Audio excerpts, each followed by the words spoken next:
Mi propia hija me envió accidentalmente un mensaje de voz por error que era para su marido. No aguanto más tener a mi madre en esta casa. Es una carga en mi vida. Escuchar la voz de mi hija Sofía con tanta frialdad me heló la sangre. A la mañana siguiente, me puse mi mejor blazer y salí con una maleta discreta. El plan que elaboré en las siguientes 24 horas hizo que se arrepintiera de sus perversos planes. Pero antes de continuar, comprueba si ya estás suscrito al canal y escribe en los comentarios desde donde estás viendo este vídeo.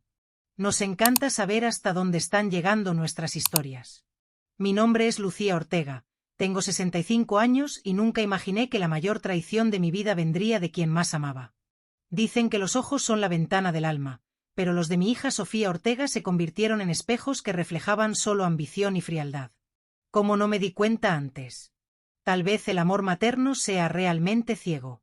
O tal vez yo haya elegido no ver lo que estaba frente a mí durante todos estos años. Todo comenzó a cambiar cuando Sofía y su marido Antonio Martínez perdieron el piso que alquilaban debido a dificultades financieras. Sin alternativas inmediatas, sugerí que vinieran a vivir temporalmente conmigo. Solo hasta que os reestructuréis, dije yo, con la ingenuidad de quien realmente cree que la gratitud es un valor universal. Mi casa no era lujosa, pero tenía 3 habitaciones cómodas y un jardín que yo cultivaba con amor desde que mi marido, Manuel Ortega, falleció hace 8 años. Era el resultado de una vida entera de trabajo como maestra de primaria y de los ahorros que junté céntimo a céntimo. En las primeras semanas, todo parecía ir bien. Sofía preparaba el desayuno los fines de semana y Antonio arreglaba pequeñas cosas por la casa. Por la noche cenábamos juntos y conversábamos sobre el día. Yo me sentía menos sola y creía estar ayudando a mi hija en un momento difícil. Cuán equivocada estaba. Gradualmente comenzaron los comentarios sutiles. Mamá, esa televisión tuya es muy antigua. Necesitamos comprar una nueva. Mamá, ¿por qué guardas estas cosas viejas? Vamos a deshacernos de ellas. Al principio, parecía que solo quería modernizar la casa, pero pronto me di cuenta de que estaban borrando mi presencia de mi propio hogar, sustituyendo mis cosas por las suyas, mis hábitos por los suyos. Entonces, vinieron las reuniones a puerta cerrada, las llamadas susurradas, las miradas intercambiadas cuando creían que yo no estaba prestando atención. Una vez, mientras regaba las plantas del jardín, escuché a Antonio al teléfono. Sí. Ella no sospecha nada. En pocas semanas tendremos todo resuelto. En ese momento mi corazón se aceleró, pero aparté el pensamiento, convenciéndome de que era paranoia de una señora solitaria. Las visitas también cambiaron.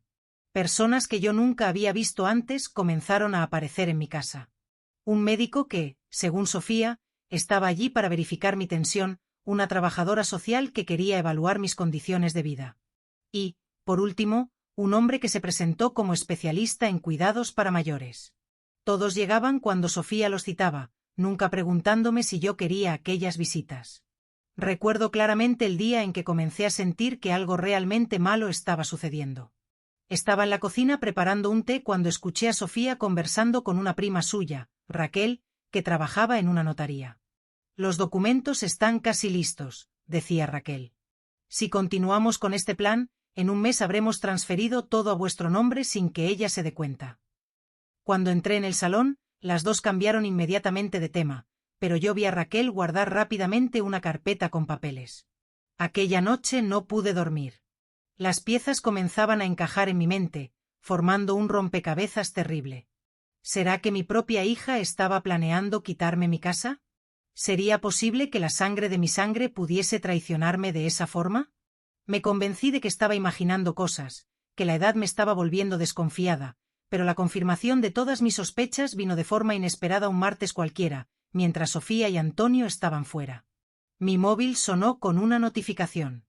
Era un mensaje de voz de Sofía enviado por error para mí en vez de para Antonio. Con manos temblorosas, pulsé el play sin imaginar que aquellos 3 minutos cambiarían completamente mi vida. Antonio, ya hablé con el director de la residencia de ancianos. La voz de mi hija sonaba fría y calculadora, como yo jamás la había escuchado antes. Él garantizó que podemos internar a mamá la próxima semana. Mostré los informes médicos que conseguimos y él dijo que es un caso clásico de demencia inicial. Ella ni se dará cuenta de lo que está pasando hasta que ya esté allá adentro. Mi corazón parecía que iba a explotar mientras el mensaje continuaba. Raquel ya preparó todo el papeleo para transferir la casa a nuestro nombre. Dice que es un proceso común, que muchos hijos hacen eso cuando los padres comienzan a estar confusos. Y lo mejor de todo es que, en cuanto la casa esté a nuestro nombre, podemos venderla por casi 400.000 euros. Imagina, Antonio, finalmente libres de las deudas y con dinero para comprar ese coche que tanto quieres. Entonces, vino la parte que me destruyó por completo. Y, sinceramente, estoy cansada de fingir que me importa, cansada de escuchar las mismas historias, de preparar comida especial para ella, de aguantar los cuestionamientos constantes. Será un alivio cuando todo esto acabe. Y si algo le pasa a ella allá en el asilo, bueno, el seguro de vida está a nuestro nombre, ¿verdad? Una risa fría cerró el mensaje. Una risa que no pertenecía a la hija que yo había criado, la niña para quien yo había dedicado toda mi vida. Dejé caer el móvil al suelo y me senté aturdida, incapaz de procesar la magnitud de aquella traición. Mi propia hija no solo planeaba robarme, sino que hablaba de mi muerte como una conveniencia financiera. Las lágrimas vinieron, no de tristeza, sino de una rabia profunda que yo nunca había sentido antes. Una rabia que quemaba por dentro y que, en aquel momento yo no lo sabía aún, sería el combustible para mi transformación. Mientras el sol se ponía lentamente a través de la ventana de la cocina, algo dentro de mí también se transformaba. La ingenua y confiada Lucía comenzaba a dar lugar a una mujer que jamás permitiría ser víctima nuevamente. Allí mismo, sentada en el suelo frío de la cocina, con el móvil aún reproduciendo aquel mensaje maldito, me hice una promesa a mí misma. Ellos nunca imaginarían lo que les esperaba. Me sequé las lágrimas, me levanté y miré el calendario en la pared. Faltaban exactamente 5 días para la fecha que Sofía había mencionado para llevarme a tal asilo. 5 días para cambiar el juego. 5 días para mostrar a mi hija que subestimar a una mujer de 65 años sería el mayor error de su vida. No dormí aquella noche. Mientras Sofía y Antonio dormían tranquilamente en la habitación de al lado, yo pasé horas repasando cada detalle de la traición en mi mente. Como aquella niña que yo había acunado en mis brazos, a quien yo le había dado todo, incluso las joyas de mi madre para pagar su universidad. Podría planear destruirme con tanta frialdad. Por la mañana, cuando escuché sus pasos en la cocina, respiré hondo y me puse la mejor máscara de inocencia que pude. Entré sonriendo, como hacía todas las mañanas. Buenos días, queridos. ¿Habéis dormido bien?, pregunté, sirviéndome un poco de café. Sí, mamá. ¿Y tú?, respondió Sofía con esa sonrisa falsa que ahora yo reconocía perfectamente. Maravillosamente bien. De hecho, tengo una idea. ¿Por qué no vamos todos juntos a aquella clínica que mencionasteis la semana pasada? ¿Aquella para hacer un chequeo completo? Creo que ya es hora de que cuide mejor mi salud. Vi la mirada rápida que intercambiaron, una mezcla de sorpresa y alivio. Ellos creyeron que yo estaba cayendo directo en su trampa. Claro, mamá. Qué bueno que estés de acuerdo. Podemos ir el martes que viene. El martes sería perfecto, respondí, sabiendo muy bien que aquella sería la fecha en que planeaban internarme a la fuerza. Después del desayuno, dije que iba al banco a resolver algunos asuntos pendientes y que volvería para el almuerzo. Vi el interés en los ojos de Antonio, siempre atento cuando el asunto era dinero. ¿Quiere que la acompañe, doña Lucía? No hace falta, mi querido. Son cosas simples que resuelvo rápidamente.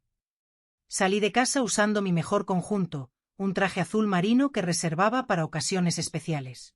No fui al banco, fui directo al despacho de don Ricardo, un abogado que conocía hace años, desde que él era estudiante y yo su maestra en la escuela primaria. El despacho era sencillo, pero acogedor. Cuando entré, sus ojos se iluminaron con el reconocimiento.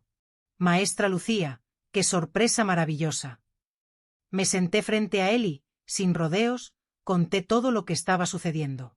Le mostré la grabación en mi móvil, explicando cada detalle del plan que mi hija y su marido habían orquestado. Mientras hablaba, observé su rostro pasar de la sorpresa a la indignación.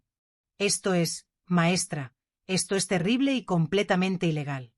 Ellos están cometiendo varios delitos. Falsificación de documentos, intento de internamiento forzoso, apropiación indebida. Lo sé, Ricardo, y es por eso que estoy aquí. No quiero solo defenderme. Quiero garantizar que aprendan que las acciones tienen consecuencias. Pasamos las próximas 2 horas elaborando un plan meticuloso. Ricardo me explicó que necesitábamos más pruebas además de la grabación. Él me instruyó a grabar todas las conversaciones sospechosas, fotografiar cualquier documento que encontrase y, principalmente, no dar ninguna señal de que yo sabía de todo. Usted necesita parecer completamente ajena a lo que está sucediendo. Deje que ellos crean que están al mando. Mientras tanto, vamos a preparar todo para cambiar el juego en el momento correcto. De allí, fui directo al banco. Necesitaba proteger mis ahorros antes de que Sofía consiguiese acceso a ellos. El director, el señor Álvarez, me recibió con su habitual cordialidad. Doña Lucía, ¿en qué puedo ayudarla hoy? Necesito verificar movimientos recientes en mi cuenta y transferir mis ahorros a una nueva cuenta en otro banco. Su expresión cambió a preocupación. ¿Ha pasado alguna cosa? Solo una precaución, Álvarez. Tengo motivos para creer que alguien está intentando acceder a mi dinero sin autorización. Al revisar mis extractos, descubrí algo que hizo hervir mi sangre. En los últimos 3 meses, pequeñas cantidades de entre 500 y 1.000 euros habían sido sacadas de mis ahorros, todas en días que yo estaba fuera de casa, en consultas médicas o reuniones del club de lectura. En total, casi 8.000 euros habían desaparecido. Yo no autoricé ninguno de esos reintegros, dije al director, que frunció el ceño preocupado. Doña Lucía, aquí dice que fueron hechos con su tarjeta y PIN.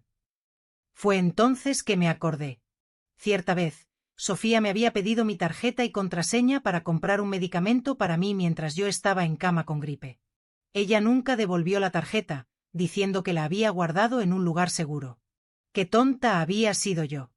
El señor Álvarez me ayudó a bloquear la tarjeta antigua, abrir una nueva cuenta en otro banco y transferir todo el restante de mis ahorros. Cerca de 40.000 euros para allá. También cambiamos todas las contraseñas y configuramos alertas para cualquier intento de acceso a mis cuentas. Hace bien en tomar esas precauciones, dijo él mientras finalizábamos el proceso. Desafortunadamente, vemos cada vez más casos de ancianos siendo explotados financieramente, muchas veces por personas cercanas. Cuando salí del banco, sentí una extraña mezcla de tristeza y determinación. La tristeza de confirmar que mi hija venía robándome sistemáticamente y la determinación de no permitir que aquello continuase. Mi próxima parada fue la notaría donde Raquel, la prima de Sofía, trabajaba. Entré como quien no quiere la cosa, sonriendo educadamente a todos. Cuando llegué al mostrador, pregunté directamente por ella. Raquel está atendiendo a otro cliente en el momento, informó la recepcionista. ¿Le gustaría esperar? Sí, por favor. Soy Lucía, tía de Sofía. He venido a verificar unos documentos que Raquel está preparando para mí. Me senté en el área de espera, observando el movimiento del local. Después de unos minutos, vi a Raquel salir de una sala con un cliente. Cuando me vio, su rostro empalideció instantáneamente. Ella se aproximó con una sonrisa forzada. Tía Lucía, qué sorpresa. Sofía no me avisó que vendrías hoy. Fue una decisión de última hora, querida. Pensé en pasar para ver cómo están aquellos papeles que estáis preparando sobre mi casa. Su nerviosismo era palpable. Las manos temblaban levemente mientras ella me conducía a una sala privada. ¿Qué papeles, tía? No estoy entendiendo. Saqué mi móvil del bolsillo, activé la grabadora discretamente y la miré directamente a los ojos. Raquel, vamos a ser directas. Sé exactamente lo que tú, Sofía y Antonio estáis planeando. Tengo pruebas suficientes para denunciaros a todos por fraude y falsificación, pero te estoy dando una oportunidad de hacer lo correcto.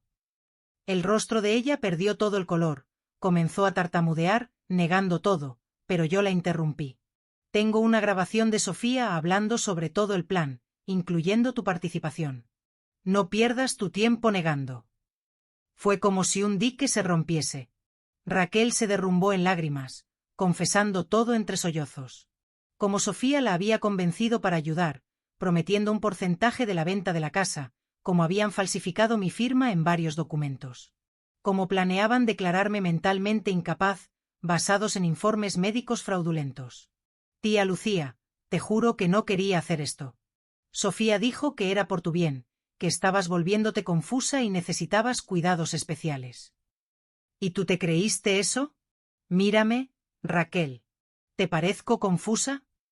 Ella bajó los ojos avergonzada. No, tía. Pareces perfectamente lúcida. Lo que habéis hecho es un delito, Raquel. Tú lo sabes mejor que nadie, trabajando en una notaría.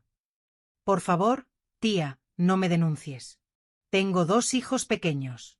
Perdería mi empleo, mi reputación. Miré a aquella joven llorando frente a mí y sentí una mezcla de pena e indignación. Ella estaba arrepentida, sí, pero solo porque la habían pillado. Te voy a dar una elección, Raquel. O me entregas copias de todos los documentos falsificados y testificas contra Sofía y Antonio cuando sea necesario, o voy directo a la policía y al colegio de notarios a denunciar tu participación.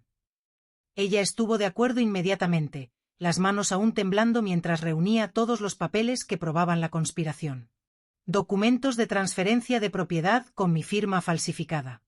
Informes médicos fraudulentos atestiguando que yo sufría de confusión mental e inicio de demencia senil, hasta incluso un término de internamiento voluntario en mi nombre, listo para ser usado la semana siguiente. Salí de la notaría con una carpeta llena de evidencias y el corazón pesado. Mientras caminaba de vuelta a casa, pensaba en cómo enfrentaría a Sofía y Antonio.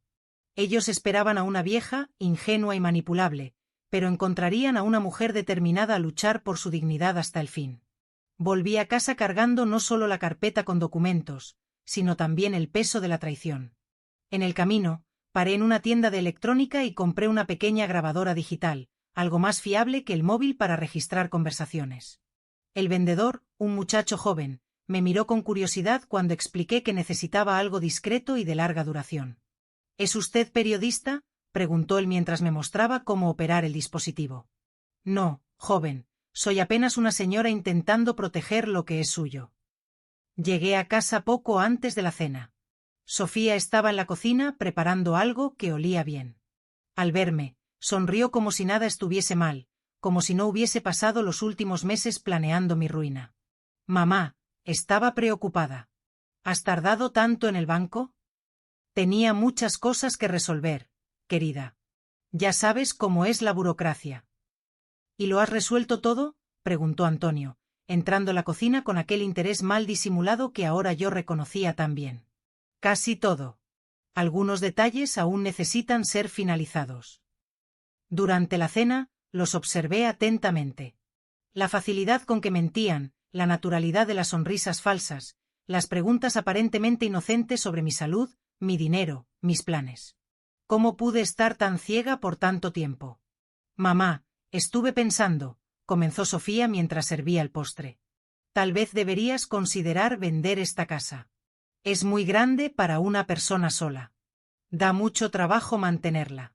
Podríamos encontrar un piso más pequeño, más fácil de cuidar. ¿De verdad lo crees, hija?, respondí, fingiendo considerar la idea. Esta casa tiene tantos recuerdos. Tu padre Manuel y yo construimos cada pedazo con tanto amor. Justamente por eso, mamá. Te quedas anclada al pasado. Necesitas seguir adelante. Tal vez tengas razón. Voy a pensarlo. Vi la mirada victoriosa que intercambiaron. Ellos creían que yo estaba comenzando a ceder, que su plan estaba funcionando perfectamente. Después de la cena, mientras lavaba los platos, escuché a Antonio al teléfono en el patio hablando bajo, pero no lo suficiente. Sí, está todo encaminado. Ella ya está hasta considerando vender la casa. No, no sospecha nada. El martes será el gran día. Me sequé las manos en el delantal y fui a mi habitación, cerrando la puerta con llave. Saqué del bolsillo la pequeña grabadora y la activé. Entonces, abrí la carpeta con los documentos de la notaría y comencé a estudiarlos cuidadosamente, fotografiando cada página con mi móvil. Necesitaba entender exactamente cómo planeaban ejecutar el golpe para poder desmontarlo pieza por pieza. Los informes médicos eran particularmente repugnantes, firmados por un tal doctor Navarro, a quien yo nunca había consultado, atestiguaban que yo sufría de episodios recurrentes de confusión, pérdida de memoria reciente e incapacidad progresiva para tomar decisiones. El documento llegaba a mencionar episodios en que la paciente sale de casa por la noche en estado confusional, poniéndose en riesgo. Todo mentira, pura fabricación. Yo nunca tuve un único episodio de confusión mental o pérdida de memoria más allá de lo normal para mi edad. Nunca salí de casa por la noche en ningún estado de confusión. Eran falsedades creadas para justificar mi internamiento forzoso. En los documentos de transferencia de propiedad, vi mi firma perfectamente falsificada, tan bien hecha que hasta yo tendría dificultad en identificarla como falsa si no supiese que jamás había firmado tales papeles. Aquella noche fue larga. Mientras la casa dormía, yo planeaba. Necesitaba ser más lista que ellos, necesitaba anticipar sus movimientos y estar siempre un paso por delante. La maestra Lucía, que por 40 años enseñó a niños a leer y escribir, ahora tenía que aprender rápidamente las artes de la estrategia y del combate. A la mañana siguiente, me desperté temprano y preparé un desayuno especial. Huevos, bacon, pan fresco, frutas, todo lo que a Sofía y Antonio les gustaba. Cuando ellos bajaron, ya estaba todo en la mesa. «Vaya, mamá, qué sorpresa maravillosa», exclamó Sofía, mirando la mesa llena. «Pensé que podríamos aprovechar el fin de semana en familia. Quién sabe, dar una vuelta en el Parque del Retiro más tarde. Hace tiempo que no salimos juntos». «Claro, mamá. Es una gran idea». Durante el desayuno, mencioné casualmente que andaba pensando en actualizar mi testamento. ¿Sabéis cómo es? La edad va llegando y necesitamos dejar todo organizado. Estaba pensando en buscar un abogado la semana que viene. Antonio casi se atragantó con el café. «No necesita preocuparse por eso ahora, doña Lucía. Usted aún está estupenda, tiene muchos años por delante». Aún así, Antonio, nunca sabemos lo que puede pasar, ¿verdad? Prefiero dejar todo organizado. Inclusive, estuve pensando en hacer algunas donaciones aún en vida. ¿Donaciones?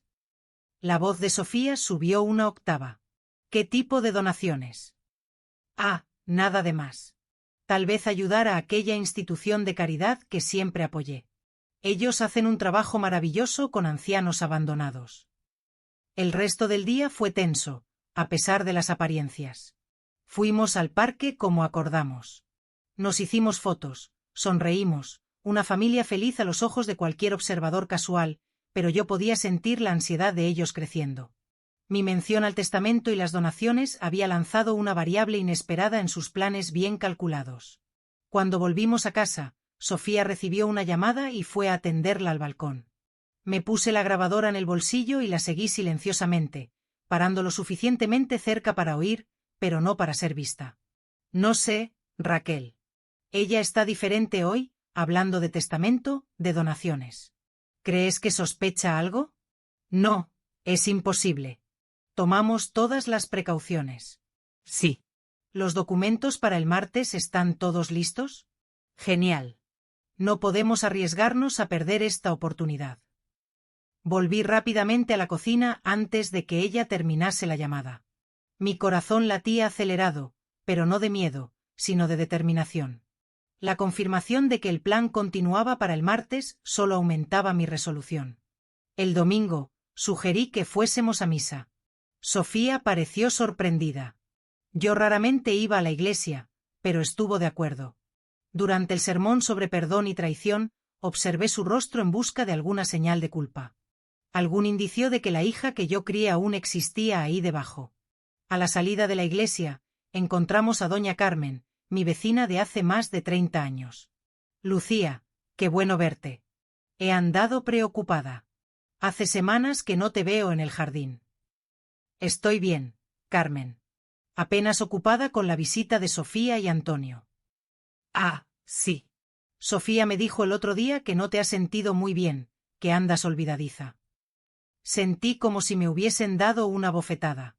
Entonces, era así como ellos estaban preparando el terreno, esparciendo rumores sobre mi supuesta condición mental para que nadie cuestionase cuando yo súbitamente decidiese ir a un asilo.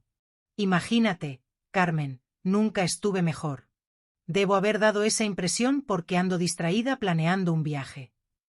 ¿Viaje? Sofía interrumpió rápidamente. ¿Qué viaje, mamá? Ah, es una sorpresa aún. Os lo cuento cuando esté todo cerrado. En el camino de vuelta, Sofía estaba visiblemente nerviosa. Mamá, ¿qué historia es esa de viaje? Sabes que no es bueno viajar sola a tu edad. ¿Y quién dijo que voy a viajar sola, querida? Dejé la pregunta flotando en el aire, saboreando la inquietud que le causaba. La hija que planeaba internarme a la fuerza ahora estaba preocupada con un viaje imaginario. La ironía era casi dolorosa. El lunes, víspera del día D, me desperté con una claridad y determinación renovadas.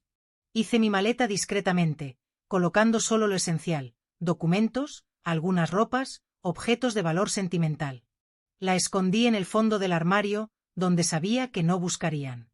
Durante el almuerzo, Sofía finalmente abordó el asunto de la consulta médica. Mamá, no te olvides que mañana tenemos aquella consulta que marcamos. Es a las 10 horas. Claro que no me olvidé, hija. Estoy hasta ansiosa, ¿sabes? He pensado mucho en mi salud últimamente. Qué bueno, mamá. Es importante que te cuides.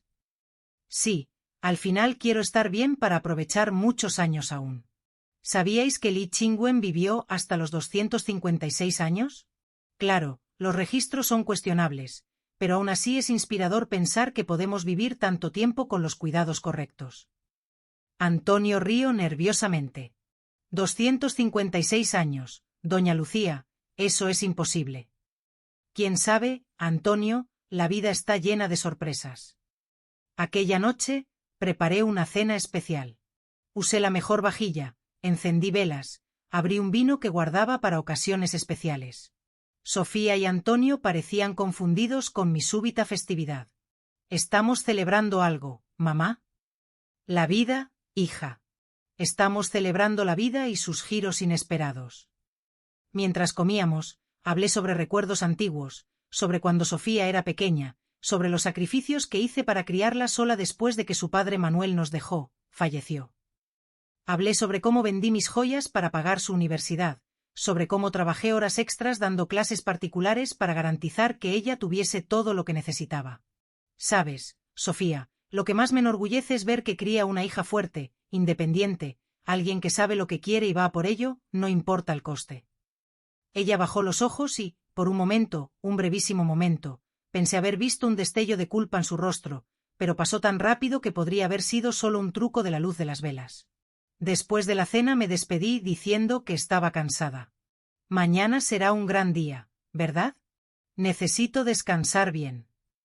En mi habitación, cerré la puerta con llave y verifiqué una vez más mi maleta escondida. Entonces llamé al abogado Ricardo. ¿Está todo listo para mañana, maestra?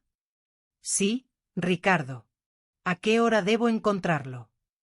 Estaré en el lugar combinado a las 9:30, con todo el apoyo necesario. ¿Estás segura de que quieres seguir con esto? Pensé en el mensaje de voz, en los documentos falsificados, en las mentiras, en la traición absoluta. Mañana Sofía y Antonio aprenderán que algunas lecciones son dolorosas, pero necesarias. Colgué el teléfono y me senté en el borde de la cama, mirando la foto en la mesita de noche. Yo y Sofía, en el día de su graduación, ambas sonriendo, llenas de esperanza para el futuro. Una lágrima solitaria escurrió por mi rostro. ¿Qué pasó contigo, mi hija?, susurré a la fotografía. ¿En qué momento el amor se transformó en codicia? Me acosté, sabiendo que el sueño no vendría fácilmente. Mañana sería el día en que yo recuperaría mi dignidad, aunque al coste de perder para siempre a la hija que un día pensé conocer. La mañana del martes llegó con un cielo gris, como si la propia naturaleza presintiese el drama que estaba a punto de desarrollarse. Me desperté antes del despertador, a las 5:30, tras una noche agitada de sueños perturbadores. En uno de ellos, yo estaba en una habitación blanca, sin ventanas, gritando por ayuda, mientras Sofía y Antonio contaban dinero del lado de fuera, riendo. Me desperté sudada, con el corazón acelerado, pero extrañamente determinada. Me di un baño largo. Escogí cuidadosamente mi ropa, un conjunto de pantalón y blazer color vino que usaba en ocasiones especiales y me maquillé con atención.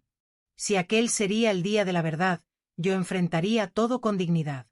Cogí la maleta que había preparado la noche anterior y la escondí cerca de la puerta trasera, donde podría cogerla discretamente antes de salir.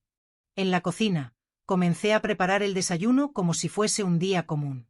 El olor de café fresco luego atrajo a Sofía y Antonio, que parecían ansiosos, intercambiando miradas significativas que ahora yo sabía interpretar perfectamente. «Buenos días, mamá. ¿Te has despertado temprano hoy?», comentó Sofía, intentando sonar casual. «Sí, querida. Quería estar bien preparada para la consulta. Ya sabes cómo son los médicos, siempre llenos de preguntas». «No necesita preocuparse por nada», dijo Antonio, sirviéndose café. «Es apenas una consulta de rutina». «¿Es verdad? Pensé que fuese aquel chequeo completo que mencionasteis». Ellos intercambiaron otra mirada rápida. «Sí, es un chequeo, pero nada complicado». Mientras comíamos, noté a Sofía verificando constantemente el reloj. Su nerviosismo era casi palpable.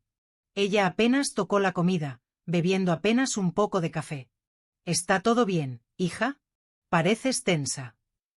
«Estoy genial, mamá. Solo preocupada con el tráfico de Madrid. No queremos retrasarnos para la consulta». «Claro que no. Sería terrible perder la hora, ¿verdad?». A las 9:15, Sofía anunció que era hora de irnos. Cogí mi bolso con calma, verificando si la grabadora estaba encendida y si todos los documentos que necesitaba estaban allí. Cuando salimos, conseguí discretamente coger mi maleta escondida y ponerla en el maletero del coche, mientras Sofía estaba distraída hablando con Antonio. Durante el trayecto, observé el camino que hacíamos. No estábamos yendo a ningún hospital o clínica médica que yo conociese en el centro. Nos estábamos dirigiendo a las afueras de la ciudad, hacia una área más apartada. «¿Para dónde vamos, Sofía?». «Pensé que la consulta sería en el hospital central». «Ah, cambiamos a una clínica especializada, mamá. Tiene médicos mejores, equipamientos más modernos». «Qué interesante.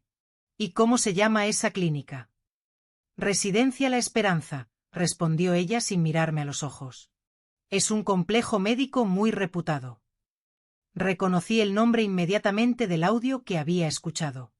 No era un complejo médico, era el asilo donde planeaban internarme. Mi corazón se aceleró, pero mantuve la calma. Miré por la ventana, viendo la ciudad quedar atrás, dando lugar a una carretera arbolada que llevaba hasta un gran edificio blanco en el horizonte. «Parece lejos de la ciudad», comenté casualmente. «Es para garantizar tranquilidad a los pacientes, mamá, sin la contaminación y el ruido de la ciudad». Cuando nos aproximamos al gran portón de entrada, vi la placa, Residencia La Esperanza, Centro de Acogida para Mayores. No había ninguna mención a hospital o clínica médica. Era exactamente lo que yo sospechaba, un asilo disfrazado de centro médico. En el aparcamiento, vi a Ricardo aguardando, conforme a lo combinado, junto con 2 policías y una mujer que reconocí como la doctora Ruiz, una geriatra renombrada que le había mencionado que nos ayudaría. Mi corazón se calmó un poco. Mi plan estaba en marcha. Sofía aparcó el coche y Antonio salió rápidamente para abrir mi puerta. «Lista, doña Lucía. Los médicos están esperando». «Estoy lista, Antonio. Más de lo que imagináis». Bajamos del coche y caminamos en dirección a la entrada. Sofía parecía cada vez más ansiosa, mirando constantemente el reloj. En la recepción, ella se adelantó. «Buenos días. Tenemos hora marcada con el doctor Navarro. Paciente, Lucía Ortega». La recepcionista tecleó algo en el ordenador. «Sí, veo aquí. Internamiento programado para hoy. ¿Correcto?». Vi el rostro de Sofía palidecer al percibir que yo lo había oído. Ella intentó recuperarse rápidamente. «No, debe haber algún error. Es apenas una consulta». La recepcionista pareció confundida, pero aquí dice claramente internamiento permanente para la señora Lucía Ortega, 65 años, diagnóstico preliminar de demencia senil. Todos los documentos fueron provistos por el doctor Navarro y por la familia. Me giré lentamente para encarar a mi hija. «Internamiento permanente, Sofía. Demencia senil. ¿Es eso lo que planeasteis para mí?». Antes de que ella pudiese responder, Ricardo apareció en la puerta de la recepción, acompañado de los policías y de la doctora Ruiz. «Señora Lucía, ¿Está todo bien?, preguntó Ricardo, aproximándose. ¿Quién es ese hombre, mamá?, preguntó Sofía, visiblemente alarmada. Este es el doctor Ricardo, mi abogado, respondí calmamente. Y estos son el sargento Torres y el agente Rodríguez, de la Policía Nacional, que están aquí para investigar una denuncia de intento de internamiento forzoso y apropiación indebida. El rostro de Sofía se transformó en una máscara de pánico. Antonio intentó intervenir, poniéndose entre nosotros. Debe haber algún malentendido aquí. Nosotros solo vinimos para una consulta médica. Ricardo se aproximó, sujetando una carpeta. Sargento Torres, aquí están los documentos que comprueban el intento de fraude. Informes médicos falsificados atestiguando una condición que la señora Lucía no posee, documentos de transferencia de propiedad con firma falsificada y un plan detallado para internarla contra su voluntad. El sargento Torres examinó los documentos y entonces se giró hacia Sofía y Antonio. Señora Sofía Ortega y señor Antonio Martínez, ustedes están siendo investigados por falsificación de documentos, intento de detención ilegal y apropiación indebida. Necesitarán acompañarnos a comisaría para prestar declaración. Esto es absurdo, gritó Sofía, su rostro retorcido de rabia y miedo. Mi madre está confusa. Ella no sabe lo que está diciendo. Nosotros solo estamos intentando cuidarla. La doctora Ruiz dio un paso al frente. Soy la doctora Ruiz, geriatra especializada en evaluación cognitiva. Examiné a la señora Lucía ayer y puedo atestiguar que ella está en perfecto estado mental, sin cualquier señal de confusión o demencia. Los informes presentados por ustedes son claramente fraudulentos. Antonio intentó huir en dirección a la salida, pero fue rápidamente detenido por el agente Rodríguez. Sofía, percibiendo que estaba acorralada, se volvió hacia mí con lágrimas en los ojos. Mamá, por favor, no hagas esto. Somos familia, sangre de tu sangre. Aquellas palabras me alcanzaron como un puñal. Sí, éramos familia. Esa era la parte más dolorosa de todo. Sofía, respondí con una calma que sorprendió hasta a mí misma. La familia no roba. La familia no miente. La familia no planea internar a su propia madre en un asilo para robar su casa. Usted no entiende. Estábamos con problemas financieros, deudas enormes. Necesitábamos ayuda. ¿Y por qué no me pidió ayuda, honestamente? ¿Por qué planear todo esto a mis espaldas? ¿Por qué falsificar documentos diciendo que estoy loca? Ella no tenía respuesta para eso. Apenas lloraba mientras los policías la conducían hacia afuera junto con Antonio. Me quedé allí observando a mi única hija ser llevada por la policía, sintiendo una mezcla de alivio y profunda tristeza. Ricardo se aproximó y colocó la mano en mi hombro. Usted fue muy valiente, doña Lucía. No es fácil enfrentar una traición así, especialmente cuando viene de quien más amamos. Asentí en silencio, incapaz de hablar mientras las lágrimas finalmente comenzaban a caer. La doctora Ruiz me ofreció un pañuelo. Va a estar todo bien, señora Lucía. Usted hizo lo que necesitaba hacer. Salimos de aquel lugar que debería haber sido mi prisión perpetua. En el aparcamiento, Ricardo me preguntó para dónde me gustaría ir. No puedo volver a casa ahora, respondí. Hay muchos recuerdos allá, mucho dolor. Usted puede quedarse en el piso que mencioné, aquel en la comunidad para mayores activos. Está vacío y disponible inmediatamente. Sí, creo que sería bueno. Necesito un nuevo comienzo. Mientras nos alejábamos de la residencia La Esperanza, miré por la ventana del coche y vi a Sofía y Antonio siendo colocados en el coche patrulla. Mi hija levantó los ojos y nuestras miradas se encontraron por un breve momento. No había rabia en mis ojos, apenas una profunda decepción y la certeza de que nada sería como antes. En el camino para mi nuevo hogar temporal, permanecía en silencio, absorbiendo todo lo que había sucedido. Había vencido la batalla, había impedido que me robasen mi casa, mi dignidad, mi libertad. ¿Pero a qué coste? Perdí a mi hija. No por la muerte, sino para algo tal vez peor, la revelación de quién ella realmente era. Ricardo respetó mi silencio durante el viaje. Cuando llegamos a la comunidad, él me ayudó con la maleta y me mostró el piso, pequeño, pero confortable, con un balcón que daba a un bello jardín. ¿Le va a gustar esto, doña Lucía? Hay muchas actividades, personas de su edad, seguridad 24 horas. Gracias por todo, Ricardo. No sé qué habría hecho sin tu ayuda. Tú me enseñaste a leer y escribir cuando yo tenía 7 años. Error en el original, ella le enseñó a él. Usted aprendió a leer y escribir conmigo cuando tenía 7 años. Nunca podré retribuir completamente lo que has hecho por mí. Después que él salió, me senté en el balcón y observé la puesta de sol.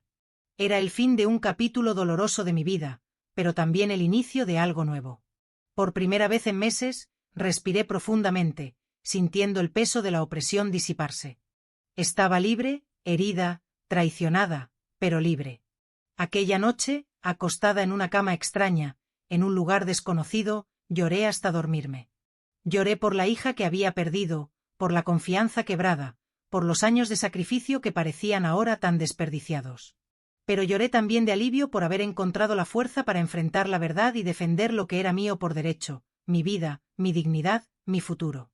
Mañana sería un nuevo día y yo enfrentaría cada momento de él con la misma determinación que me trajo hasta aquí. Los días que se siguieron a la confrontación en la residencia La Esperanza fueron un torbellino de emociones y acciones prácticas. A la mañana siguiente, Ricardo me buscó para irnos a comisaría, donde presté declaración formal contra Sofía y Antonio. Sentada delante del inspector, conté toda la historia, el mensaje de voz accidental, los documentos falsificados, el plan de internamiento forzoso. Señora Lucía, dijo el inspector después de oír mi relato. Desafortunadamente casos como el suyo se están volviendo cada vez más comunes, ancianos siendo explotados por sus propios familiares. Nunca pensé que sería una de esas estadísticas, respondí con una sonrisa triste. Mostré todas las pruebas que había recolectado. La grabación del mensaje de voz, los documentos de la notaría, las grabaciones de las conversaciones con Raquel.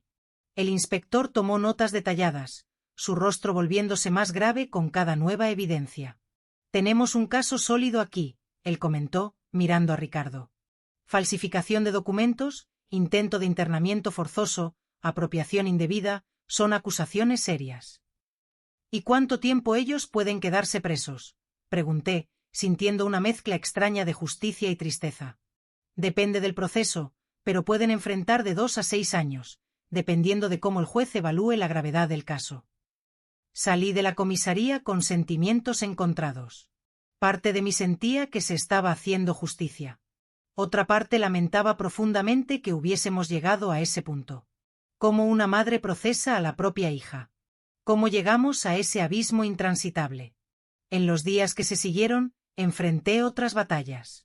Necesité volver a mi casa para buscar más pertenencias personales.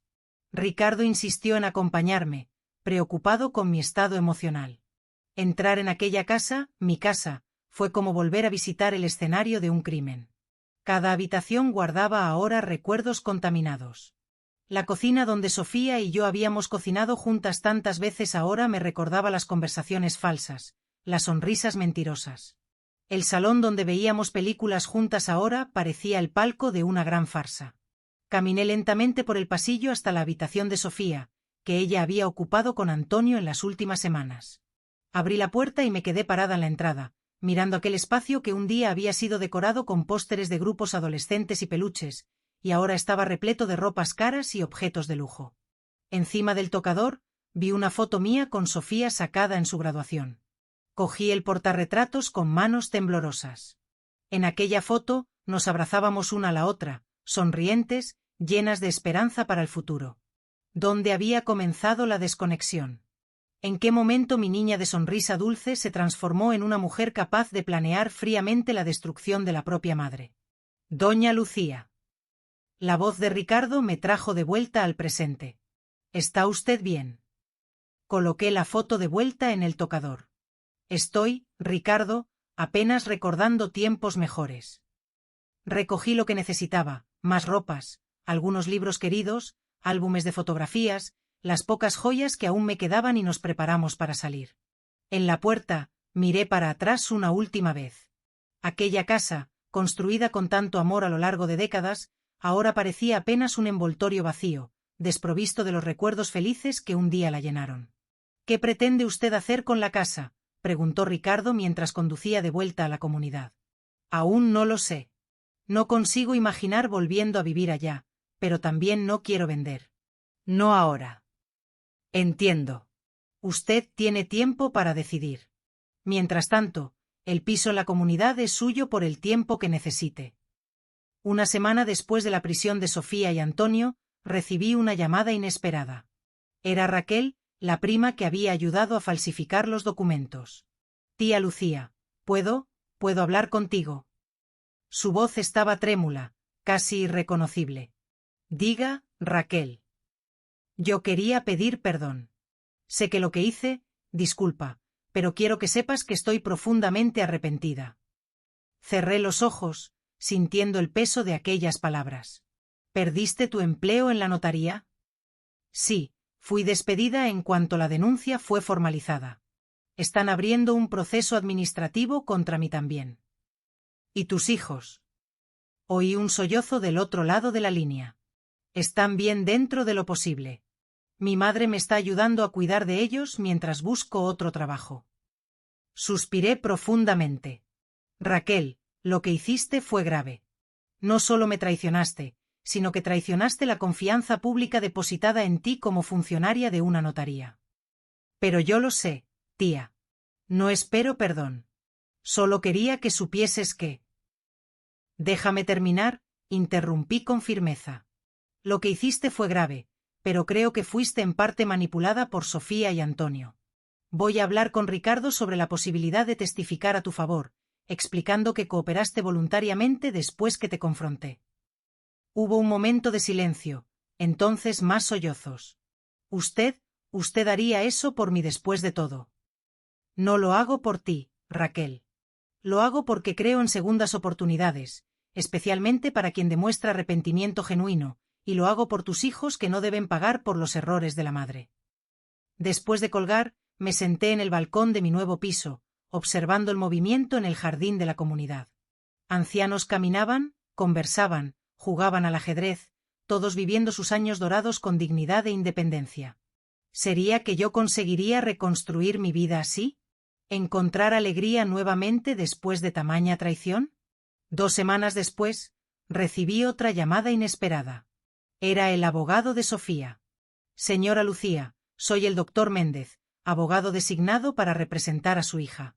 A ella le gustaría proponer un acuerdo. ¿Qué tipo de acuerdo?, pregunté, sintiendo mi corazón acelerar. Sofía está dispuesta a confesar todo, a ahorrarle el desgaste de un juicio prolongado a cambio de una pena reducida. Ella también concuerda en devolver cualquier dinero que haya sido retirado de sus cuentas sin autorización. Pensé por un momento. ¿Y qué espera ella de mí? Que usted considere retirar algunas de las acusaciones más graves, como la de intento de internamiento forzoso, manteniendo apenas las de falsificación y apropiación indebida. Necesito pensar al respecto. Consultaré a mi abogado y retornaré con una respuesta. Inmediatamente llamé a Ricardo y expliqué la propuesta. Él vino a mi piso aquella misma tarde para discutirlo. ¿Qué le parece?, preguntó él después de analizar todos los ángulos de la cuestión. No lo sé, Ricardo. Parte de mí quiere que ellos paguen por todo lo que hicieron, que sientan el peso total de la ley. Otra parte aún se acuerda que ella es su hija, él completó con gentileza. Exactamente. Por más terrible que haya sido lo que ella hizo, aún es mi Sofía, la niña que acuné en los brazos, que enseñé a andar, a leer. Como una madre simplemente borra eso. Ricardo asintió comprensivamente. Usted no necesita decidir ahora. Piense con calma. Aquella noche, revisé álbumes de fotografías antiguos, observando el rostro de Sofía a lo largo de los años.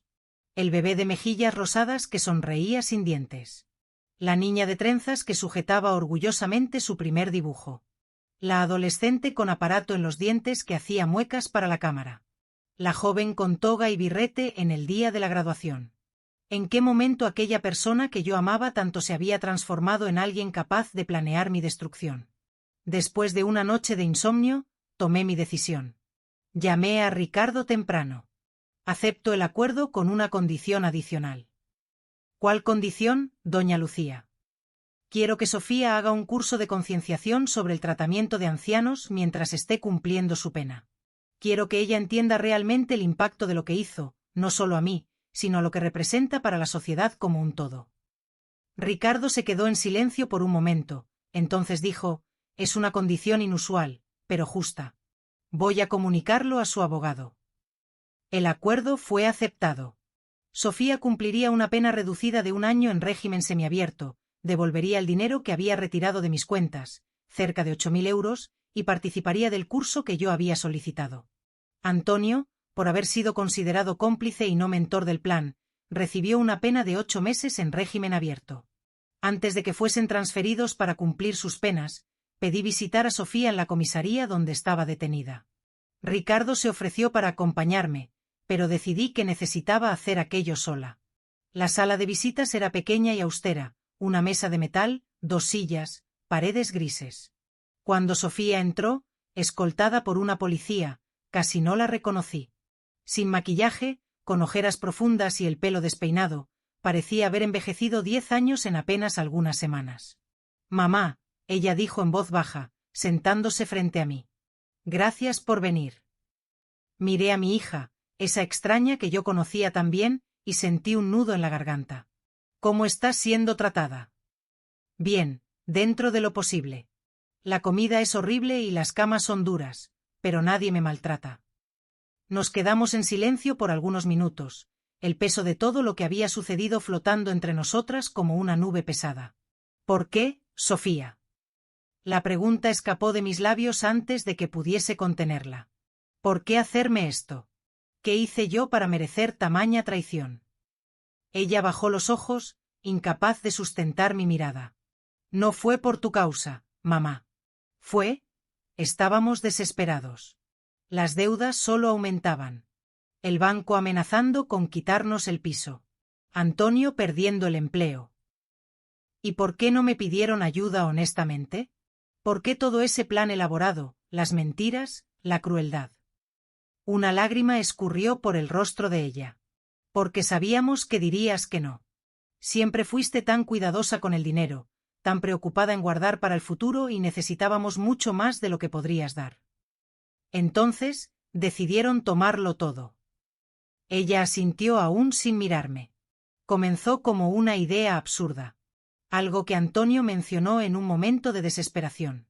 Pero entonces, fuimos investigando, descubrimos que otras personas habían hecho eso, que era posible, y de repente el plan parecía real, viable. Y en ningún momento pensaste en mí, en lo que sería de mi vida encerrada en un asilo contra mi voluntad.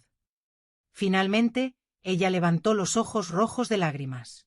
Yo me convencí de que estaría haciéndote un favor, que estarías mejor allá con personas para cuidarte todo el tiempo, que no sería tan malo así. No sería tan malo. Mi voz falló.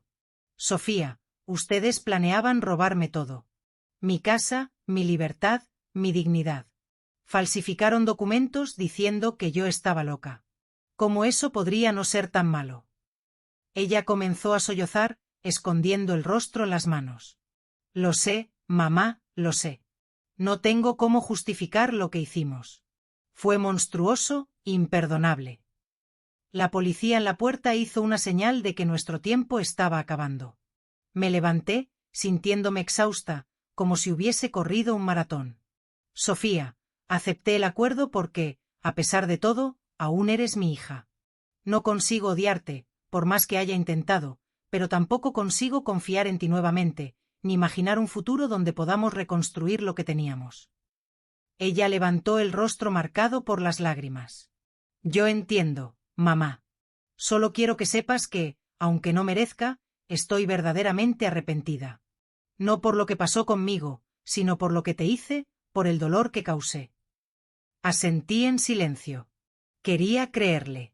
Quería desesperadamente ver sinceridad en aquellos ojos que un día habían sido el espejo de los míos.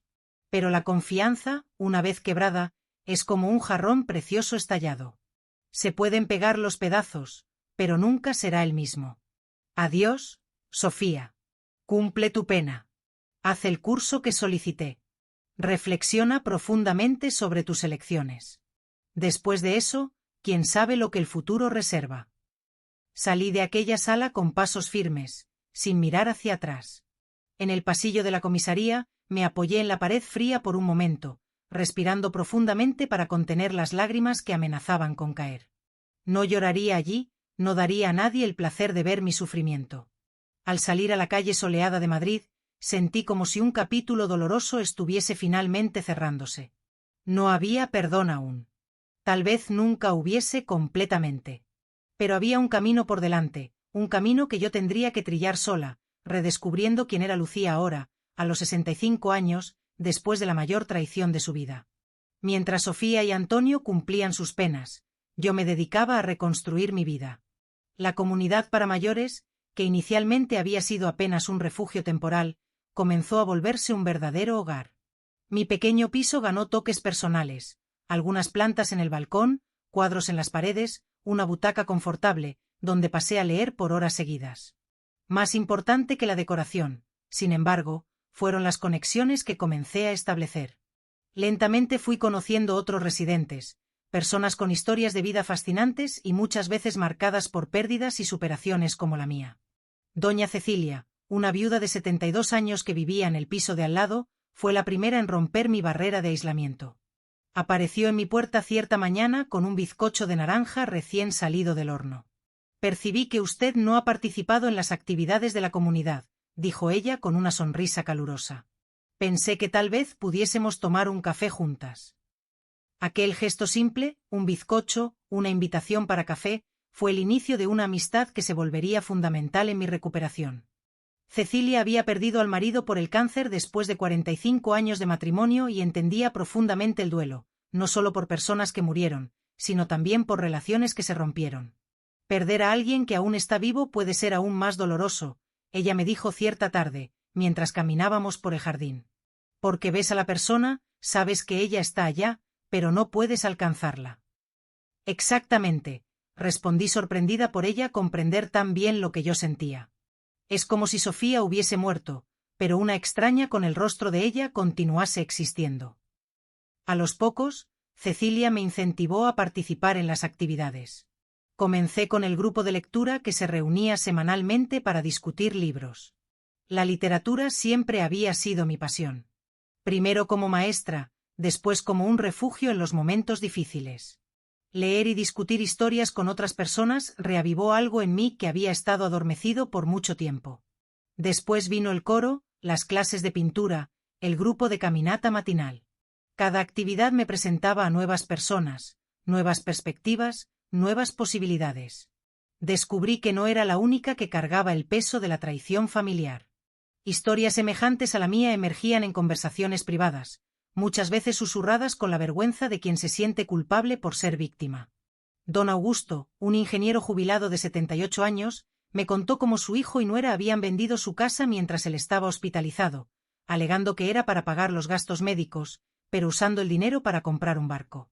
Doña Marta, una exmaestra como yo, había sido obligada por el hijo a firmar un poder que él usó para vaciar sus cuentas bancarias, dejándola prácticamente en la miseria, hasta que una sobrina intervino y la ayudó a encontrar la comunidad. Esas historias me mostraban que yo no estaba sola, que mi dolor, aunque profundamente personal, era también parte de un problema social mayor, la explotación de los ancianos, muchas veces por sus propios familiares. Esa percepción me llevó a buscar maneras de transformar mi experiencia dolorosa en algo positivo. Cierto día, durante una reunión del grupo de lectura, mencioné casualmente mi historia.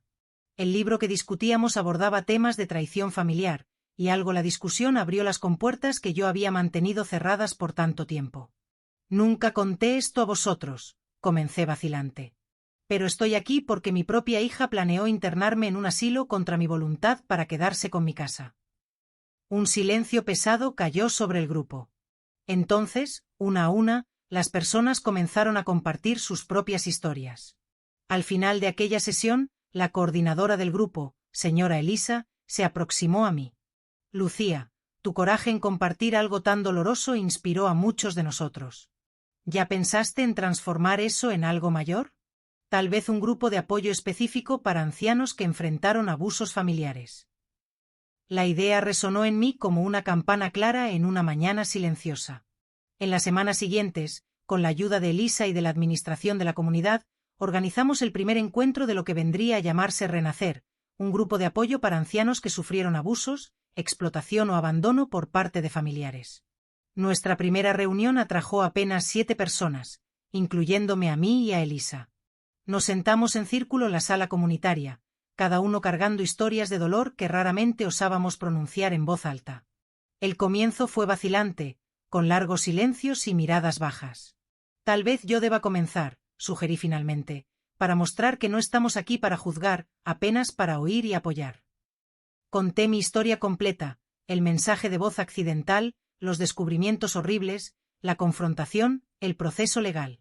Cuando terminé, había lágrimas en los ojos de todos los presentes, inclusive en los míos. Gracias por su honestidad, Lucía, dijo el señor Joaquín, un hombre de 80 años que yo conocía apenas de vista. Si usted encontró coraje para enfrentar eso, tal vez yo también pueda. Y así, uno por uno, compartieron sus historias. Historias de abandono, de manipulación, de abuso financiero, de aislamiento forzoso. Historias que, a pesar de sus particularidades, compartían un elemento común, la traición de aquellos en quien más confiábamos. Al final de aquella primera reunión, algo había cambiado. Salimos no solo cargando nuestros propios dolores, sino también los de los otros, no como un peso adicional, sino como una responsabilidad compartida. No estábamos más solos. El grupo Renacer creció rápidamente. De la segunda reunión participaron 15 personas, de la tercera casi 30. Luego necesitamos de un espacio mayor y horarios adicionales. La noticia se esparció hacia otras residencias de ancianos y luego comenzamos a recibir visitantes de toda la ciudad de Madrid. Ricardo, que continuaba siendo no solo mi abogado, sino también un amigo cada vez más próximo, sugirió que yo buscase asociaciones con organizaciones de defensa de los derechos de los ancianos. Él me presentó a la doctora Camila, directora de una ONG especializada en combatir el abuso contra ancianos. Lo que usted inició con el Grupo Renacer es exactamente el tipo de trabajo de base que necesitamos, dijo Camila en nuestro primer encuentro. Los ancianos necesitan saber que no están solos, que hay recursos disponibles, que ellos tienen derechos. Con el apoyo de la ONG, expandimos el alcance del grupo. Además de las reuniones de apoyo emocional, pasamos a ofrecer orientación jurídica gratuita, charlas sobre derechos de los ancianos, talleres sobre seguridad financiera e identificación de señales de abuso. Ricardo se convirtió en un ponente regular, compartiendo su conocimiento legal de forma accesible. En pocos meses, el Renacer se transformó en una referencia local para ancianos vulnerables. La prensa local nos buscó para un reportaje sobre abuso contra ancianos y reticentemente estuve de acuerdo en dar una entrevista, desde que mi rostro no fuese mostrado y mi nombre completo no fuese divulgado. Quiero proteger mi privacidad, expliqué a la reportera. Pero también quiero que otras Lucías por ahí sepan que no necesitan aceptar el abuso silenciosamente.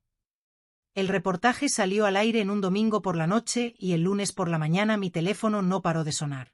Ancianos, familiares preocupados, trabajadores sociales, todos queriendo saber más sobre el grupo, queriendo ayuda, queriendo ayudar. En medio de ese torbellino de actividades, casi olvidé que Sofía estaba a punto de completar un año de pena. El recordatorio vino a través de una carta entregada por Ricardo. Su hija escribió para usted, dijo él, entregándome un sobre simple. Ella ya concluyó el curso sobre concienciación en el tratamiento de ancianos que usted solicitó como parte del acuerdo. Miré el sobre por largos minutos antes de abrirlo. Parte de mí temía lo que encontraría allí. Otra parte ansiaba desesperadamente por alguna señal de que la hija que yo conocía y amaba aún existía en algún lugar. La carta era larga, escrita a mano en una caligrafía que yo reconocía tan bien. La misma que yo había ayudado a perfeccionar cuando Sofía estaba en la escuela primaria. Comencé a leer con el corazón acelerado. Querida mamá, escribo esta carta en la víspera de completar mi pena. Mañana saldré de aquí y enfrentaré un mundo que ahora parece completamente diferente de aquel que conocí antes. Un mundo donde no tengo más tu confianza, tu amor incondicional, tu presencia constante. No sé si leerás esta carta. No sé si después de todo lo que hice, aún te importa lo que tengo que decir. Pero necesito escribir aún así. Necesito poner en palabras lo que aprendí este año de confinamiento y reflexión. El curso sobre tratamiento de ancianos que solicitaste como parte del acuerdo fue una de las experiencias más transformadoras de mi vida, no solo por los conocimientos técnicos que adquirí, sino por lo que me hizo ver en mí misma. Aprendí sobre la epidemia silenciosa de abuso contra ancianos que sucede en nuestro país. Aprendí sobre los derechos que son constantemente violados, sobre las manipulaciones que son normalizadas, sobre las vidas que son destruidas. Y mientras aprendía todo eso, no podía dejar de verme reflejada en cada ejemplo de abusador que estudiábamos. Era yo. Yo me había convertido exactamente en el tipo de persona que siempre desprecié. El tipo de persona que ve un ser humano vulnerable y ve apenas una oportunidad de ganancia personal. El tipo de persona que consigue justificar cualquier atrocidad en nombre del propio beneficio. ¿Cómo llegamos a este punto, mamá? ¿Cómo yo, hija de la mujer más honesta y trabajadora que conozco, me transformé en alguien capaz de planear tamaña crueldad contra la propia madre? Pasé incontables noches despierta, reviviendo cada decisión, cada paso que me trajo hasta aquí. Al principio, intenté justificarme. Las deudas, la presión de Antonio, la desesperación financiera. Pero con el tiempo entendí que nada de eso era excusa. Millones de personas enfrentan dificultades financieras todos los días, sin recurrir a la crueldad y a la traición. La verdad, por más dolorosa que sea de admitir, es que yo permití que la codicia y el egoísmo me consumiesen. Permití que valores materialistas sustituyesen los valores de integridad y respeto que siempre me enseñaste. Permití que Antonio, con su visión distorsionada de éxito a cualquier coste, influenciase mis decisiones más fundamentales. Eso no es un intento de culparlo, por el contrario. Asumo total responsabilidad por mis elecciones, pero parte de mi proceso de recuperación es identificar los patrones tóxicos que me trajeron hasta aquí para que yo pueda romperlos de una vez por todas. Antonio y yo nos separamos. Fue una decisión mutua tomada a través de cartas intercambiadas durante nuestro tiempo de reclusión. Ambos percibimos que nuestra relación estaba fundamentada en valores equivocados, en una visión materialista y egoísta de la vida que nos llevó a cometer actos impensables. Mamá, no espero tu perdón. No tengo ese derecho. Lo que hice es imperdonable en cualquier medida humana normal. Pero quiero que sepas que la lección fue aprendida de la manera más dura y permanente posible. Cuando salga de aquí mañana, comenzaré una nueva vida. Conseguí un trabajo simple en una librería del otro lado de la ciudad. El salario es modesto, pero honesto. Alquilé una habitación pequeña cerca del trabajo. Estoy recomenzando de cero como debe ser. Parte de mi sentencia incluye servicio comunitario en un centro de convivencia para ancianos. Al inicio, encaré eso como apenas más un castigo a cumplir. Hoy, lo veo como una oportunidad de reparación, no solo para mi conciencia, sino para el mundo que ayudé a hacer un poco peor con mis acciones. No sé si algún día volveremos a tener cualquier tipo de relación. Tal vez la quiebra haya sido irreparable. Y si fuese ese el caso, respetaré tu decisión. Pero quería que supieses que, independientemente de lo que suceda entre nosotras, conseguiste lo que querías. Yo cambié. La lección fue aprendida. La persona que planeó aquella crueldad no existe más. Con amor y eterno arrepentimiento, Sofía. Cuando terminé de leer, percibí que lágrimas silenciosas escurrían por mi rostro. Doblé la carta cuidadosamente y la guardé en el cajón de la mesita de noche. No sabía cómo sentirme, qué pensar, qué hacer con aquellas palabras aparentemente sinceras. Aquella noche, durante la reunión semanal del Grupo Renacer, discutimos el tema del perdón. Era una cuestión que siempre generaba debates acalorados. Algunos defendían el perdón como camino para la propia liberación. Otros creían que algunas traiciones eran simplemente imperdonables. El perdón no significa reconciliación, dijo doña Cecilia durante la discusión. Podemos perdonar a alguien y aún así escoger mantenerlo lejos de nuestras vidas. El perdón es para nosotros, no para ellos. Sus palabras se quedaron conmigo mientras yo caminaba de vuelta a mi piso bajo un cielo estrellado de Madrid. Perdonar a Sofía no significaba volver a lo que éramos antes. Eso sería imposible. La confianza, una vez quebrada tan brutalmente, no podría ser simplemente restaurada con un pedido de disculpas, por más sincero que fuese. Pero tal vez hubiese espacio para un nuevo tipo de relación, algo construido no sobre la confianza ciega de una madre por su hija, sino sobre el respeto cauteloso entre dos adultos que reconocen el abismo que existe entre ellos, pero escogen construir un puente, por más frágil que sea. Me senté en el balcón de mi piso, observando las luces de la ciudad a lo lejos. En algún lugar allá afuera, Sofía estaría iniciando su nueva vida mañana. Y yo, a los 65 años, también estaba en medio de mi propia reinvención. Dos mujeres transformadas por la misma tempestad, siguiendo rumbos inciertos en un mundo que no ofrecía garantías. No tomé ninguna decisión aquella noche sobre lo que haría al respecto de Sofía y su carta. Algunas elecciones necesitan tiempo, distancia, reflexión profunda. Pero por primera vez en más de un año, me permití considerar la posibilidad de que no todo estaba perdido, que tal vez algún día pudiésemos encontrar una forma de coexistir en un mundo donde ambas estábamos irrevocablemente cambiadas. Y por el momento eso era suficiente. 2 años pasaron desde que leí la carta de Sofía. 2 años de crecimiento para el Grupo Renacer, que ahora contaba con filiales en 3 ciudades vecinas y se había convertido en una organización sin fines de lucro oficialmente registrada. 2 años de descubrimientos personales, de nuevas amistades, de propósito renovado. Nunca respondí a aquella primera carta, pero Sofía continuó escribiendo. Cada 2 meses aproximadamente, Ricardo me entregaba un nuevo sobre. Inicialmente, yo los acumulaba en un cajón sin abrir. Después, comencé a leerlos, pero aún sin responder. En las cartas, Sofía compartía detalles de su nueva vida. El trabajo en la librería que se había transformado en una posición de gerencia, el pequeño piso que había conseguido alquilar con su propio dinero, el servicio voluntario con ancianos que se había convertido en una pasión verdadera. En ninguna de las cartas ella pedía mi perdón o sugería un reencuentro. Apenas compartía su jornada, como si escribiese en un diario que, por coincidencia, era enviado a mí. Había una dignidad en ese tipo de comunicación unilateral que yo no podía dejar de respetar. En cuanto a mí, mi vida había encontrado un nuevo ritmo, un nuevo significado. El Grupo Renacer ocupaba gran parte de mi tiempo y energía.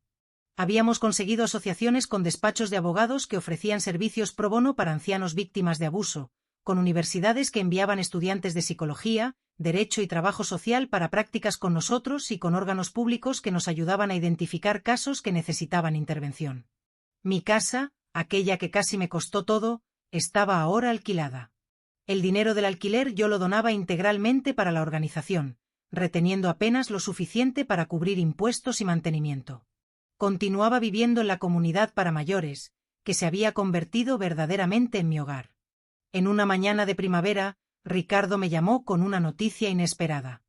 Doña Lucía, vine personalmente porque necesito hablar con usted sobre algo importante. Cuando él llegó, su semblante era serio, pero no preocupado. ¿Qué hubo, Ricardo? Recibí una visita ayer en el despacho. Era Sofía. Mi corazón aceleró involuntariamente. ¿Qué quería ella?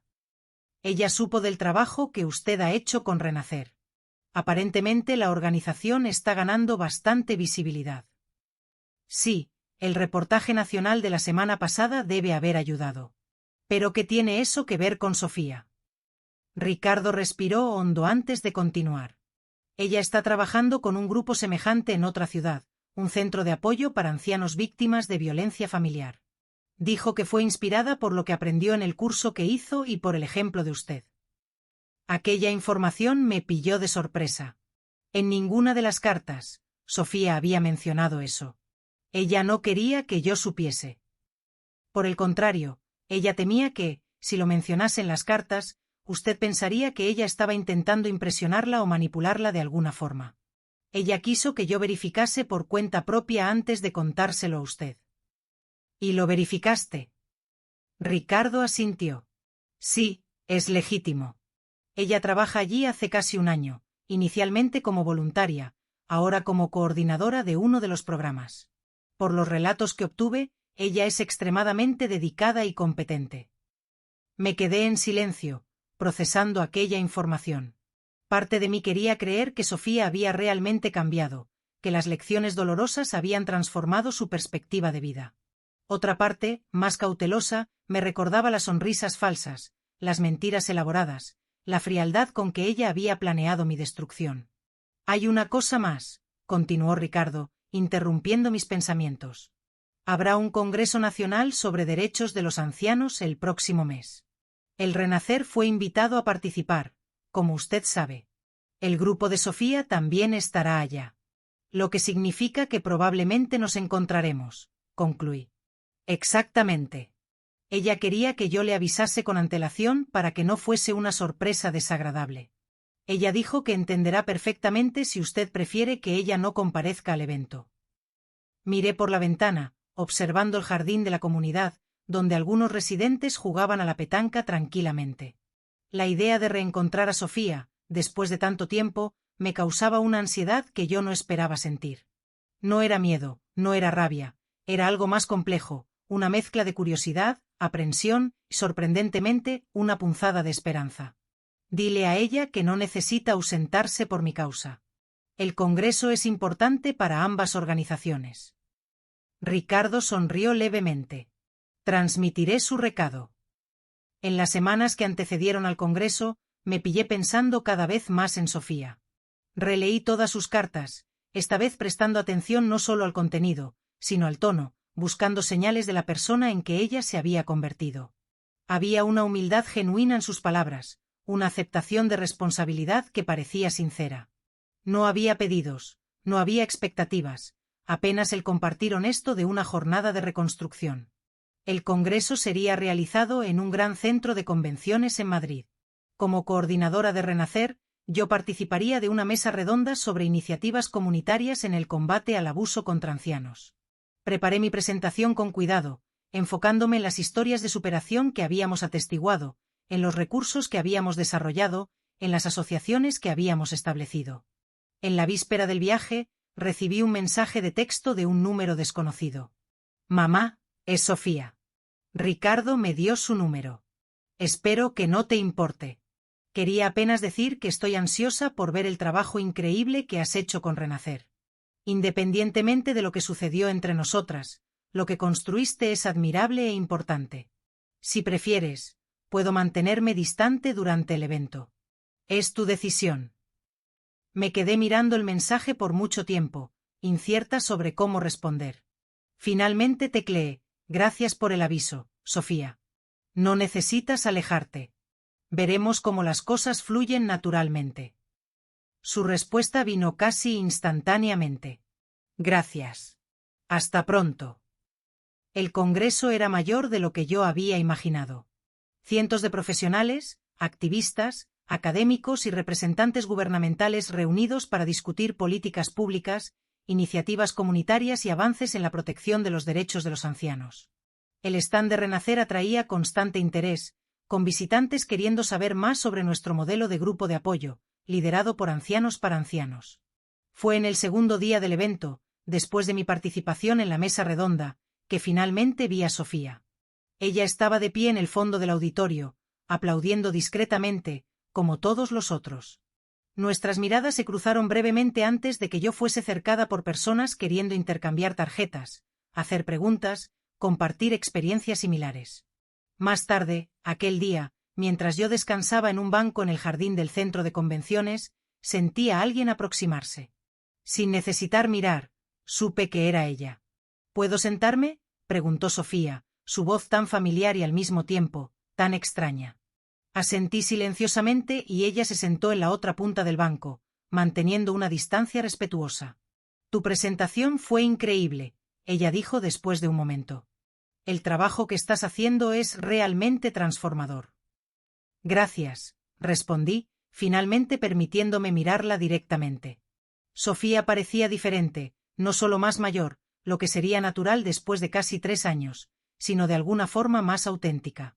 Se vestía de manera simple, sin la ostentación que antes tanto apreciaba. Sus cabellos, que antes eran siempre impecablemente teñidos y peinados, ahora exhibían algunas canas. Pero la mayor diferencia estaba en sus ojos. El brillo calculista que yo había aprendido a reconocer había dado lugar a algo más suave, más presente. Tu grupo también parece estar haciendo un trabajo importante, comenté, recordándome de lo que Ricardo me había contado. Ella asintió. Es un trabajo que me da propósito. Algo que nunca pensé que encontraría después de todo. Nos quedamos en silencio por algunos minutos, cada una absorta en sus propios pensamientos. Había tanto para decir, y al mismo tiempo, un reconocimiento mutuo de que tal vez las palabras fuesen insuficientes para navegar el abismo entre nosotras. ¿Sabes? Ella finalmente rompió el silencio. Es extraño cómo la vida da vueltas. Aquí estamos nosotras, ambas dedicando nuestras vidas a prevenir que otras personas pasen por lo que nosotras pasamos. Tú como víctima, yo como perpetradora. La franqueza de su observación me pilló de sorpresa. Es verdad. Creo que ambas encontramos un propósito en el dolor. Mamá, ella comenzó. Entonces paró como si ponderase cuidadosamente sus próximas palabras. Sé que probablemente ya es tarde de más, que lo que hice es imperdonable, pero quiero que sepas que no hay un único día en que yo no me arrepienta profundamente de todo. No hay un único día en que yo no sienta vergüenza al recordar a la persona que fui, las elecciones que hice. Miré al cielo, observando las nubes que pasaban lentamente sobre Madrid. Sabes, Sofía, en los últimos años aprendí mucho sobre el perdón. No el tipo de perdón que borra el pasado o que nos obliga a fingir que nada sucedió, sino el tipo que nos permite reconocer el dolor, reconocer la traición y aún así escoger no ser consumidos por ella. Ella me miró con ojos llorosos. Eso significa que...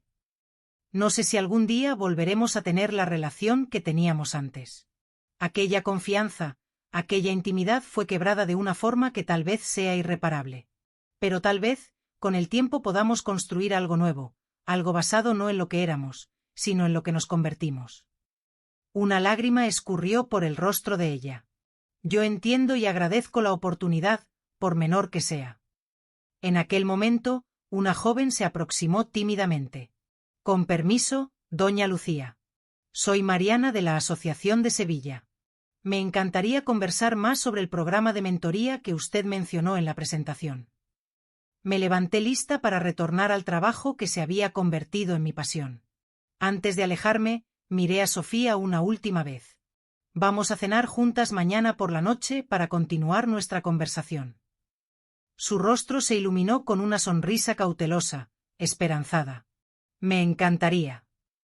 Mientras caminaba de vuelta al centro de convenciones con Mariana, sentí un peso disipándose. No completamente, tal vez nunca completamente, pero lo suficiente para permitir que yo respirase un poco más libremente. No sabía lo que el futuro reservaba para mí y Sofía. Tal vez consiguiésemos construir un nuevo tipo de relación. Tal vez no. Pero en aquel momento yo tenía certeza de una cosa. La mujer de 65 años que había descubierto un mensaje de voz devastador 3 años atrás no era más la misma persona que caminaba ahora bajo el sol de la tarde. Aquella Lucía había sido definida por lo que los otros hicieron con ella. Esta Lucía era definida por lo que ella escogió hacer con su dolor, transformarlo en propósito, en conexión, en servicio. Y en esa transformación encontré no solo supervivencia, sino verdadera libertad. Mientras entraba nuevamente en el movido salón del Congreso, cercada por personas dedicadas a hacer la diferencia, reflexioné sobre la jornada improbable que me trajo hasta allí. Nunca habría escogido el camino de dolor que fui forzada a recorrer. Pero ahora, mirando hacia atrás, veía que ese camino me llevó exactamente donde yo necesitaba estar. No como víctima, no como superviviente apenas, sino como una mujer plenamente dueña de sí misma, de su historia, de su futuro. Una mujer que a los 68 años había descubierto que nunca es tarde de más para renacer. Ahora, si te ha gustado esta historia, no olvides suscribirte y activar la campanita para no perderte ningún vídeo nuevo. Si llegaste hasta el final, comenta desde dónde escuchaste mi historia y qué hora es donde estás. Gracias y hasta el próximo encuentro.